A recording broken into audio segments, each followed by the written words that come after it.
expecting to.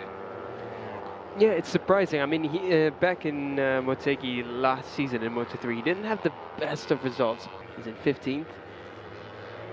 Tunapu had a late fall yesterday. Yes, yes, he did. Just having a look there, still out on track is the coming into pit lane to join now. Aki, I just can see him jumping on immediately and trying to get right into the mix. He saw Ferozi going in front. And with Arrc, I think he fancies following them now. It's followed Herjun for the first portion. Yep, that did well. But he is having to ride the bike differently, and you can see it. And that's another great thing about having a different machine there in the hands of a decent rider. It's a lot slowing down on the outside there. They come out of pit lane. They should be moving faster. It looks like the finish line's picking up the transponders as they go past in pit lane. Herjun there looking around. Sharford and Osman just behind him. Behind Sharford in his car Vietnam. Irfan Haikal. Alfonso the Keegan there just trying to latch on behind this group. This is going to be a fast group now. We have 8 minutes remaining. Trying to find out where Ike is. I think Ike's trying to sit behind the two Yamaha Racing Indonesia riders. Yeah, Arrc quiet so far with the best time of 2:09. His best time was 2:08.2 yesterday. It's going to be interesting. People are looking for track position, speeding up, slowing down, nail-biting stuff. There's Piawat, the 188 going through for East NJT Racing. Oh, that's Mohsin, his teammate. Two riders for Honda Racing India, Mohsin Paramban, Kevin Kinsel. Yuta Date's just ridden through pit lane.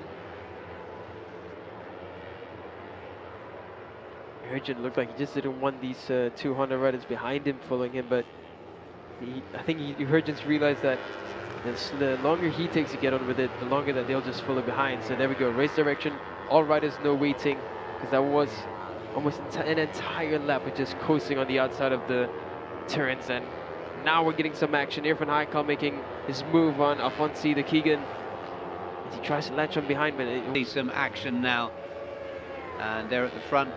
Second quickest yesterday on free practice combined times. Kiandra for Astra Honda. Teammate and championship leader Herjun just behind him. Astra Honda leading the way, holding on just behind them is Warwick Tom Nopagun for East NJT. It's Ferozi and Arrc that they just came back into pit lane to shake off the rest, and they have managed to find some clear air for them. Herjun there going aggressive around the turns. That's where he really has to push now. He has to go run the corners faster than he has before to gain an advantage there. Or Herjun goes down just as he's pushing. Oh, it's a big spill for Herjun there. Just lost the rear. You can see how hard he's having to push that bike with the RPM cut. Shuncheng Zhang might just be slightly in the way, but down the straight, actually, he's going to get some decent slip past. Does make a pass, does he improve this lap? No, that wasn't a push lap yet. Just setting up for this push lap now. Arrc with Ferozi right behind him. Sorry, that's not Ferozi, that's the Waka Ryuji Yoko. Sorry, Yuta Date. And I tell you what I was just going to say is that what I noticed was how fast and what good drive Yuta Date got out of that final turn. That's really interesting. Experience there, but he's running that Yamaha for. Just he shot up that straight, got the drive so well. Here he goes. Let's see what that does on the timing screens. Warwick's just gone up to 5th. Yeah, he's been looking good this session. That's a 2:08.6 for him. Arrc getting the slip behind Yuta Date. I think Arrc's going to make a pass around this turn. They have to make it clean. They don't want to disrupt each other's lap times. Like Yuta harder on the brakes there later. Hard on the brakes and right out on the rumbliest part of the rumble strip. The line that Yuta Date chooses, it's a bit of a tighter line, but his exits are very crisp and clean. Should be a decent lap from both Yuta and Arrc as they come across the line now. Again, Terrific exit. I just can't get past you, Tadati. So that last lap was 209.8. So they're not helping each other to faster times at the moment.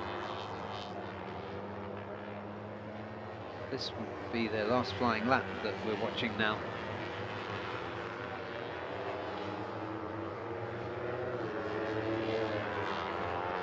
Sherifuddin, number 63, currently in 6th. Vietnam, what can he do from 10th place currently? The best time of 2:09. Pretty much his best yesterday, so he's got a bit he needs to find if he's going to run with the group at the front this time around, as we've become used to seeing him running on his own at the moment. We watch him at that challenging braking area, playing with the front.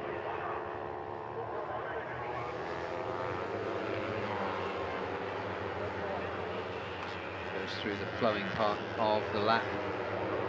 Checkered flag is out now. All eyes on the timing screens. Irfan pushed up to 8th place there, so a good improvement for Irfan. Cal Vietnam goes up into 6th now. That's his best time of both days for Cal Vietnam, so provisionally 2nd row. Herjun still sits provisionally front row after that crash. Ferozi and Kiandra still sit on top. I think the riders who are going to challenge them all also crossed the line for the final time. Oh, here is Arrc, who's now jousting with another of the wildcards, Ryota Ogiwara. Okay, Arrc sits up on the line. Clearly that wasn't going to be a good lap for him, and it wasn't a good qualifying session for him either, because he's down in 10th, so things didn't go his way. Let's have a look at those results. On his 3rd flying lap, Ferozi Torakatula set the fastest time of the session, 2:07.154, 0.6 of a second faster than Kiandra Ramadipa for Astra Honda Racing Team. The promising wild card, or promising to shake the order up, was in 8th. 9th was Irfan Haikal for Tong An Phu. Decent performance from the young Vietnamese. Deandra Triadika, the teammate to